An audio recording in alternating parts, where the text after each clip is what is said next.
It seems my husband has been possessed by an evil spirit. This house will be given to Jenny. If you disagree, let's divorce.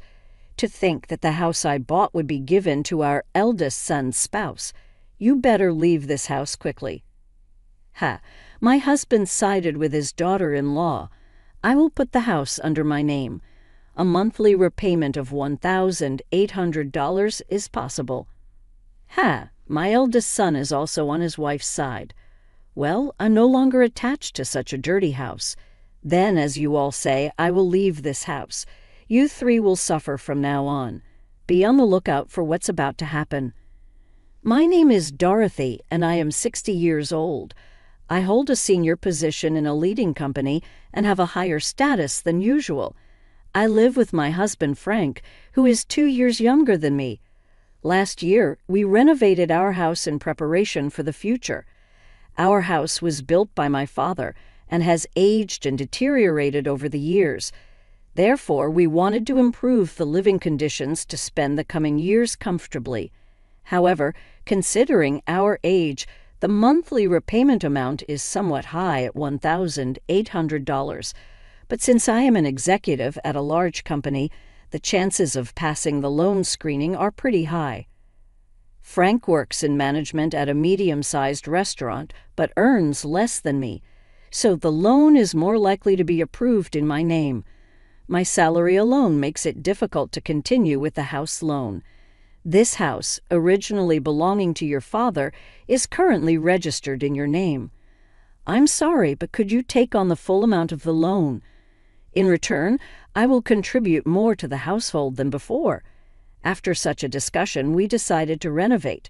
The renovated house has become more comfortable to live in, almost like a different place.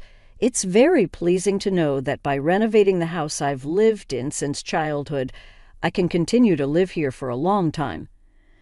I never imagined that the day I would leave this house would come. It was sudden. My cell phone vibrated. I'm getting married.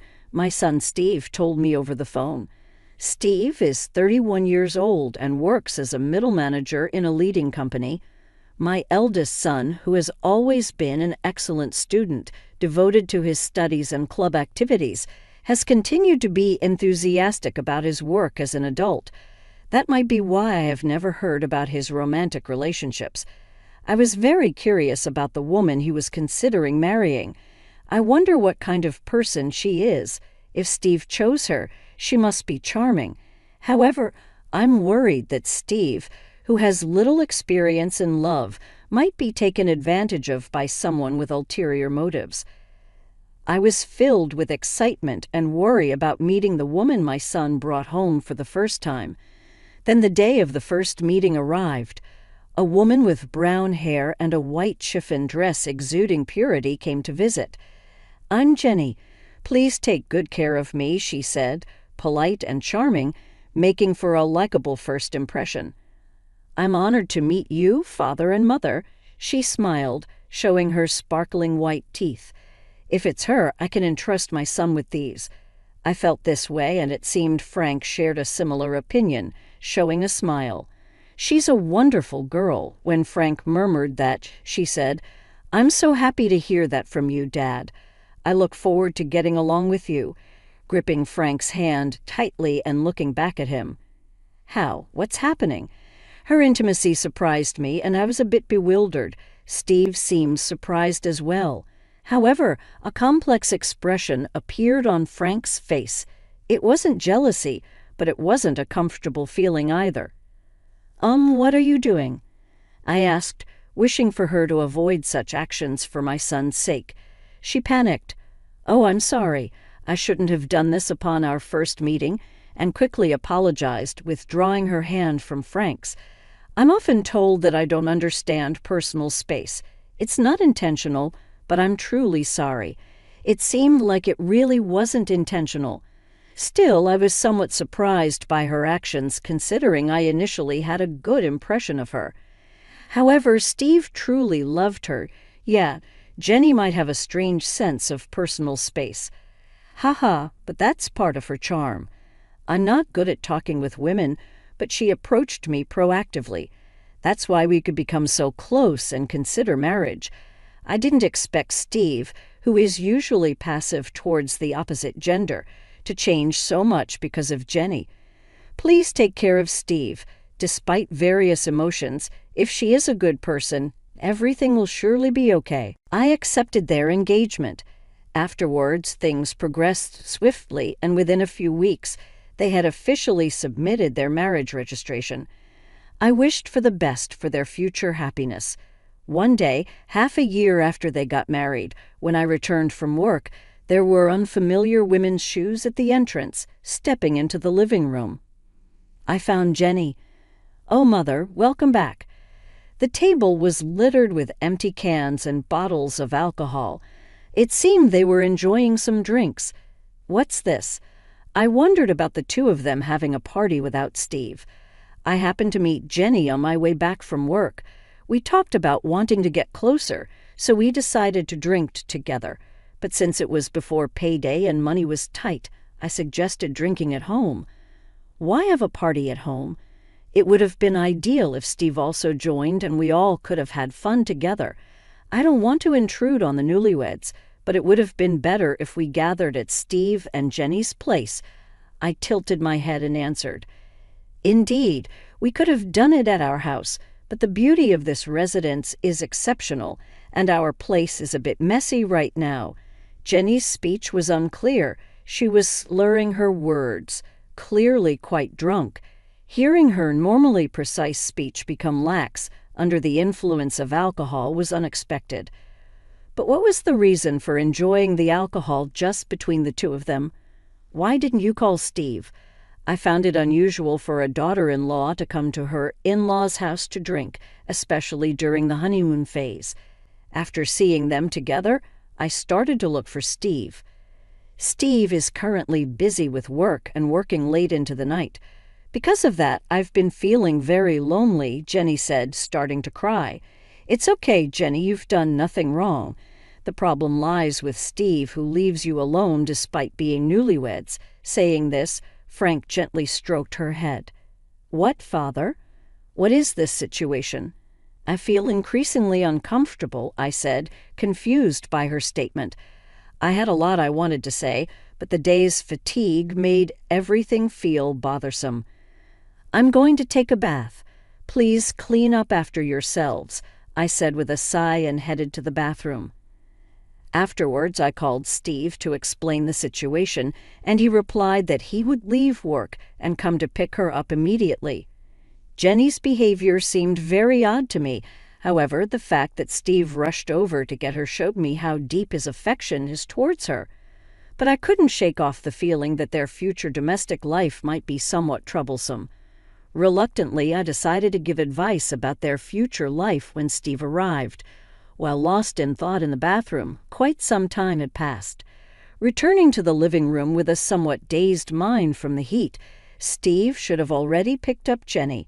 But oddly, despite coming by car, they both seemed to be enjoying alcohol. "Steve, you came by car, right? Why are you drinking?" I asked, to which Steve, appearing drunk and cheerful, replied, "Actually, Jenny told me to drink, and it turned out we're staying over tonight. It's good news that my son is staying over. However, the unexpected accompaniment of his wife was somewhat concerning." The decision felt quite abrupt. What? I was inwardly astonished, but Steve had already drunk alcohol. "Hey, Mom, can I serve you?" "It's okay. I didn't want the daughter-in-law to stay over." Despite feeling tired, I offered to drive them home. However, Steve said, "Come on, it's okay. You're tired too, right? Why don't you join us for a drink instead?" With an innocent smile at that moment, I found myself speechless, without any room for argument. At that instant, a feeling of discomfort sprouted within me. Suddenly, Jenny looked at me with a smirk, as if her smile harbored some conspiracy. Could it be? It seemed like she was laughing at my puzzled appearance. It's just my imagination, right? I truly hoped it was a misunderstanding, but in reality, her plan had already been set in motion at that point. The next day, Jenny apologized deeply for her missteps multiple times. "I am terribly sorry," she said before leaving, and I felt like peace had finally been restored. Overwhelmed by fatigue, but when I returned home that day, Jenny was there again. Steve was nowhere to be seen. Disheartened by the previous day's events, there was a change in her demeanor. "I'm sorry for the inconvenience again, but I really wanted to apologize in person," she said, handing over some sweets. "I too lost my composure yesterday. I'm truly sorry." Frank seemed regretful as well. Seeing their remorse, I decided to forgive them this time. "I appreciate it." Jenny seemed genuinely relieved, but perhaps because the situation was quite awkward, she stopped visiting our home afterwards. Honestly, I did not want to get deeply involved either, so I was grateful for that outcome. Then one day, Frank, with a serious look, said, "I have something to tell you." As I waited in the living room wondering what was going on, Steve and Jenny visited for the first time in a while. "It's been a while," I greeted, but they seemed to ignore my words and passed by as if they hadn't heard me. Perhaps my voice didn't reach them. Suddenly, Frank declared loudly, "This house will be given to Jenny. If you disagree, let's divorce." What? I was astonished. The discussion of transferring the house to Jenny came out of nowhere. It was a baffling situation. While I was confused, Jenny said, "Please leave this place." What does she mean? I'm confused.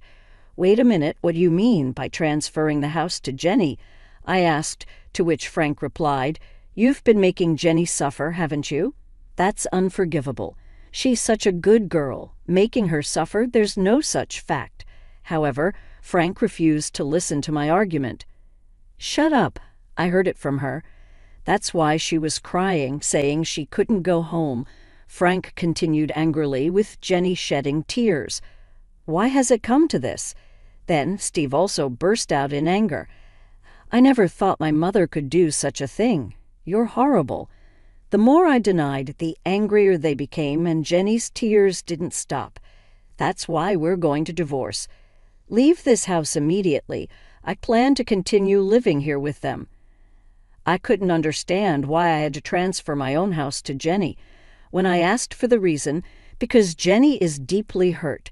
We could have sought compensation, but we thought of a better solution.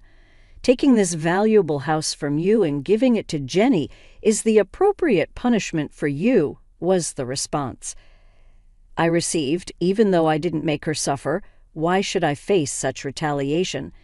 It's impossible for Jenny, who quit her job after getting married, to pay a monthly loan of $1,800, I argued. "Don't worry, we'll change the name to Steve." As long as Steve is working, the name change should be possible right away. However, there are restrictions on changing the name on a loan contract, so it wouldn't be that simple. If in reality changing the loan terms wouldn't be easy, I doubt the bank will allow it. When I countered, Frank said, "Don't worry. Not only you, but Steve also works at a lending company. Plus, I have an acquaintance at the financial institution where you have the loan. If I talk to him, it should go smoothly," appearing fully convinced. "Yeah, a monthly repayment of $1,800, piece of cake." Influenced by Frank's confidence, Steve also agreed gradually. The reality of transferring the house to them became apparent. I've said it many times, but I didn't do anything to her. "There's no way I'm handing over this house." As I strongly objected, they became furious again. I was fed up with this situation. Then Jenny, who had been crying all this time, spoke up. "Mother, for the sake of us and our unborn child, please," she pleaded while caressing her belly. "Unbelievable, Mom. Jenny is actually pregnant right now. If her mental state becomes unstable, it could lead to the worst-case scenario. That's why I hope you can be a bit more lenient." Steve revealed the fact of her pregnancy. Indeed, stress during pregnancy should be avoided.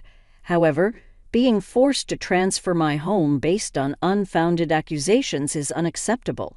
My heart was filled with turmoil. "I need some peace and quiet," I said, leaving the scene for the bedroom. Could I have unconsciously made Jenny suffer? I pondered while lying in bed. When I found a strand of brown hair on the bed, what's this? Both Frank and I have black hair, so finding brown hair here is strange. Could it be Frank? My heart was disturbed after the recent troubles. To find such a shocking discovery was overwhelming. What's in the world? I cried myself to sleep. Waking up late at night, I was headed to the living room when I heard voices inside. Apparently, Steve and Jenny hadn't gone home yet. I wished I could have joined the evening drink, someone said. But Jenny, you're pregnant. You need to refrain, was the response. Hearing Frank and Jenny conversing joyfully, it felt like there was no space for me. My heart was heavy due to Jenny's inexplicable complaints. Standing frozen outside the living room, suddenly an intimate sound reached my ears. Jenny, I love you," Frank's voice. "Stop it, Frank, if Steve and Mother find out," Jenny replied, shocked. I was disturbed by what Frank and Jenny were doing. What on earth is happening? Don't worry, Steve is completely drunk, and Dorothy has been cooped up in her room all this time. She must be asleep by now, haha, they were discussing. Haha, maybe she's angry and hiding under the bed. How funny, haha. They laughed together. The brown hair I found was probably Jenny's. This is very unpleasant. What were they doing on my bed? Where I slept? I felt sick. They intend to push me out and secretly enjoy themselves with Jenny. My house being used inappropriately like this, fine. I'll leave this uncomfortable house behind. However, I won't forget this, I thought to myself. The next day, I appeared in front of the three as if nothing had happened. In reality, I couldn't sleep in that bed anymore, too shocked to even close my eyes.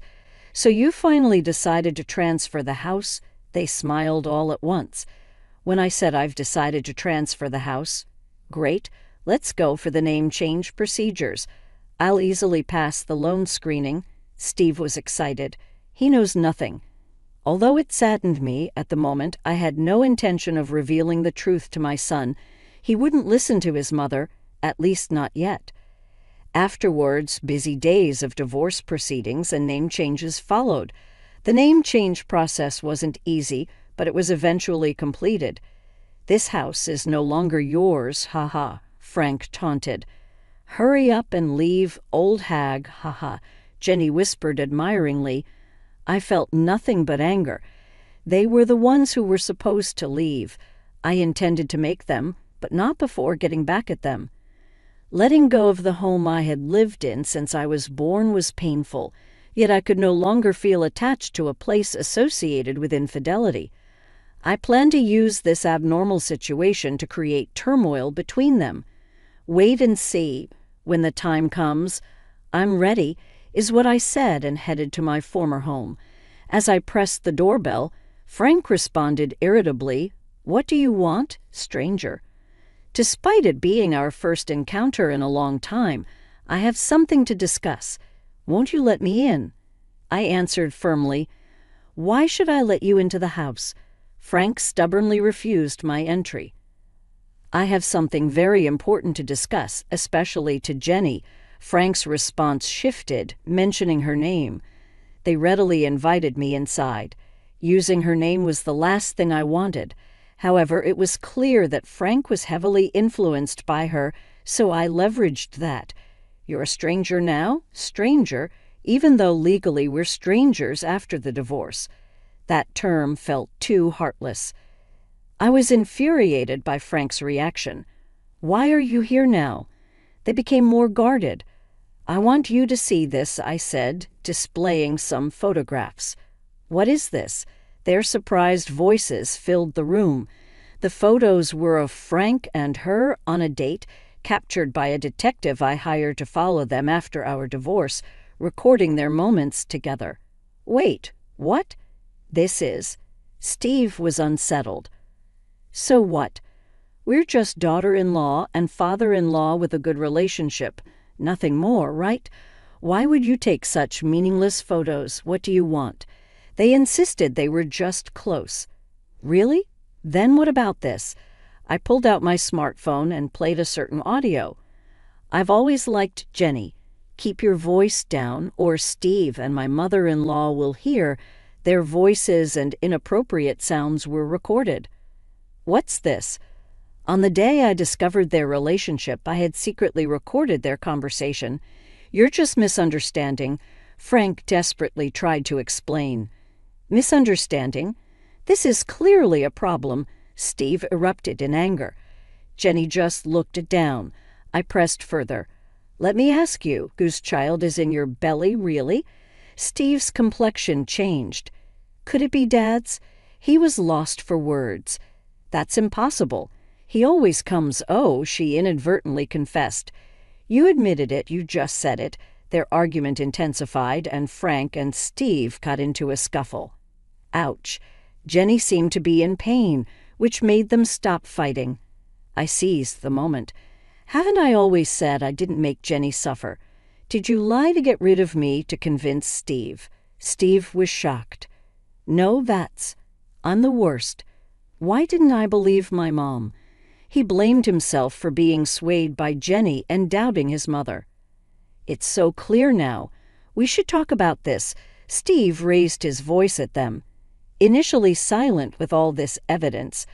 Are you considering a lawsuit? Apparently, Jenny initially had genuine feelings for Steve, but upon visiting our newly renovated beautiful home before their marriage, she began to desire it. My family home was a bit run down, and I aspired for such a beautiful house. The interior was also quite lovely, she tearfully explained.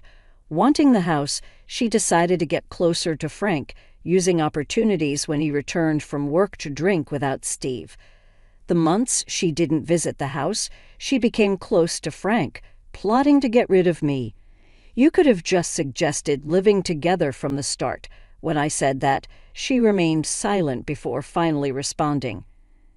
I don't have a positive impression of mothers-in-law. My own mother and grandmother were always fighting, and my grandmother constantly belittled my mother, so I wanted to avoid living with my mother-in-law. Getting rid of you was the only solution to live comfortably in a beautiful house. If she had such an image of a mother-in-law, she wouldn't want to live together. But to go as far as taking my husband, however, how did Frank perceive this situation? I knew I was being used, but I fell for her the moment we exchanged greetings, shook hands, and she smiled at me. Despite knowing he was being used, Frank fell in love and decided to abandon me to keep her by his side. You guys are really unforgivable, Steve said as both of them looked down, tears streaming down their faces. Steve decided to get a divorce. DNA tests on the newborn confirmed Frank as the father. I won't be paying child support, he declared, demanding alimony from them. I made a similar choice. I never thought I'd be demanding alimony from my own father. I gently patted Steve's head as he sobbed. Our lives were thrown into chaos because of a foolish woman's actions. However, the life that got thrown into chaos the most was her own, which she would regret forever. My prediction was spot on. 2 years later, she chose to continue living with Frank in a de facto marital relationship, claiming it was for the child's sake and to work and raise her child. She had to leave her newborn at daycare. Today, Grandpa, Dad came to pick you up, huh? She seemed to attract attention from other mothers at the daycare. While the children played well together, she felt lonely, not being able to make any mom friends. Additionally, when she explained her divorce and relationship with Frank to her parents, they got furious, directing their anger at Frank too. Now she is estranged from them. This was all the result of her own choices. Meanwhile, Steve lives alone in that house. I wanted to sell it, but that would be too cruel to Mom. After all, this is the house where Mom has lived all her life. I couldn't sell a house filled with such memories. He felt disgusted by the house and considered selling it, but couldn't due to guilt, possibly influenced by my repeated expressions of discomfort towards the house. He arranged for house cleaning and disposed of all possessions belonging to Frank and her. Steve, acknowledging the trouble caused by her, said, "It might be because of that woman, but I've troubled you, Mom. You might not be able to forgive me, but please, let's meet up sometimes, visit the house, and let me be a good son to you from now on," and gave me trip tickets. Steve has shown deep remorse. Although I can't forgive him just yet, I'm willing to work towards restoring our relationship.